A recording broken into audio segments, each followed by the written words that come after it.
Welcome back, YouTubers, to my channel of an everyday life of Aspie. If you follow me right now, I'm Aspie. I'm your girl, hopefully, for bringing down about mental health and awareness, versus sharing life stories about my condition and everything else in between that. It comes in my territory, and also giving you an awareness and understanding on what life is all about. I also do some tips and advice of mental health disorders, be it whatever it may be, hopefully of how to manage them and your everyday personal struggles with them, and hopefully they'll be of use to you. Also do tips and advice, or shall we say pills of wisdom, basically on my Beautiful Measures channel, along with many others. So I won't list them all, you should know by now, but if not, then I humbly suggest to just, come and visit and have a look around, because I'm trying to cater for everyone. There's been more to my suggestion, as I said, that I'm going to be bringing out some more Tourette's syndrome series, hopefully, before I do something as a surprise or whatever, that I said to one of the ladies in the group of Play NZ, which is taking a while, obviously, since I'm trying to condense it down, the joys of editing, as they say. So in all further ado, guys, basically this one's all about 10-11 things that people wished that that has Tourette's, that others doesn't have Tourette's, wants to know about. So hopefully you'll like this, and if anyone is out there that has Tourette's that has been watching my channel, feel free to add some more along the way, so that we can obviously learn from each other, or hopefully we have learned something along the way anyway. So number one, there's more to Tourette's than just swearing. Many people may have that conception about basically that Tourette's is all about swearing, right? Well, it's not. I can't stress this enough. Although copula is that fancy word for involuntary swearing, this is like, we can call it like a symptom. It is surprisingly rarer than the majority of the television shows would you believe, of obviously what it portrays out. Okay, obviously in this is based on US statistics, so I'm going to bring out some facts also with the truth. Only an estimated 10 to 15% of people with Tourette's syndrome will swear involuntary. Number two, we just can't stop it. Okay, this is another one that they wish for us to hear about, or only knew, but it was that easy for us. Yes, they know it's annoying with this noise that comes out of their mouth with one of their tics, and this really isn't the best place to be making said noises, but they literally can't stop. Many of them get what is known as a premonitory sensation, or urge that feel like an itch inside the body, or some small jolt of electricity. Some of them can and do learn to suppress their tics, but it can be hard for them to do so. They can do more damage than good. To help us understand, we need to try not to blink. That horrid feeling that builds up in the back of your eyes, that's what they get all over their body. Just as you will need to blink, they will eventually need to tic, and it can be sometimes there to make it worse, so don't ask them to suppress the tics. Number three, it can be painful. Although many tics are harmless, some can use either minor to severe pain. This can be due to the repeated movements, punching or kicking things, biting and scratching themselves.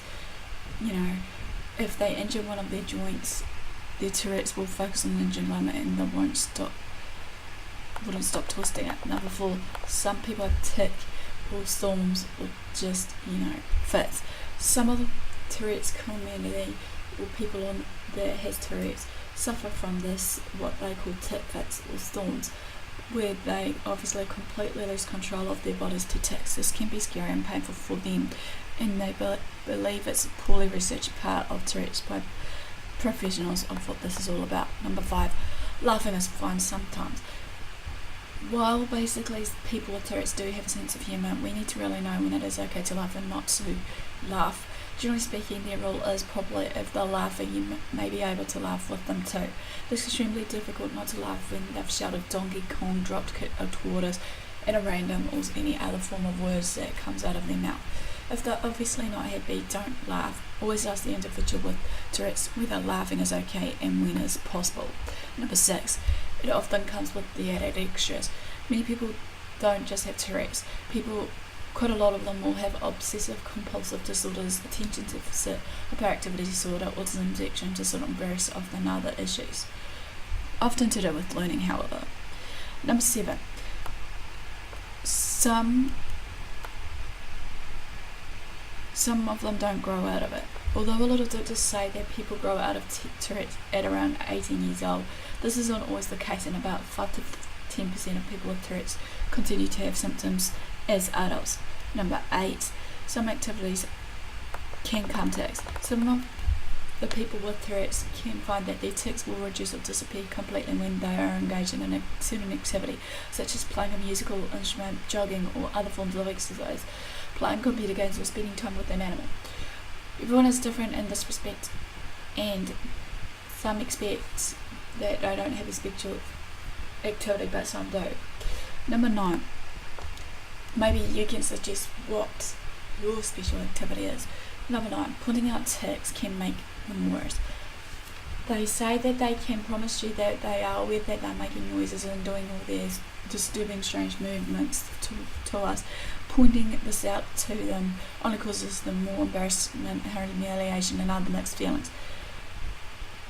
But then again, for some of the ones with Tourette's, will obviously make them feel the need to do the tip more. So number 10, obviously, as many people will hear this often, there is no cure. Obviously, there is no cure in the moment or at this during moment of it. The only options for treatment will include medication, or if the Tourette's is severe, deep brain stimulation. Neither is a cure for Tourette's, but may reduce the severity of the symptoms, because obviously some will choose to not take the medication for Tourette's because of the side effects that will outweigh the benefits for them, and vice versa. But then again, this is up to the people that has Tourette's. Well, this ends quickly, a real short brief, what people wished that others knew about that has Tourette's, with others that don't. Give me a like for a thumbs up for support, comment below if you noticed out anything, or for the ones that has been watching that has Tourette's, feel free to comment below for anything I missed or whatever for us to actually know about, so we can learn from each other. Feel free to subscribe to my channel, because I do this on the daily, weekly, hopefully. Don't forget to put the notification bell on so that you know when Aspie's out and about putting up new video content. Feel free to share these videos around to family and friends to create an understanding awareness for us all. Without further ado, guys, thanks for support, thanks for watching, do what you love what you do. Until next time, you see me again. Have a great day, and I'll see you soon.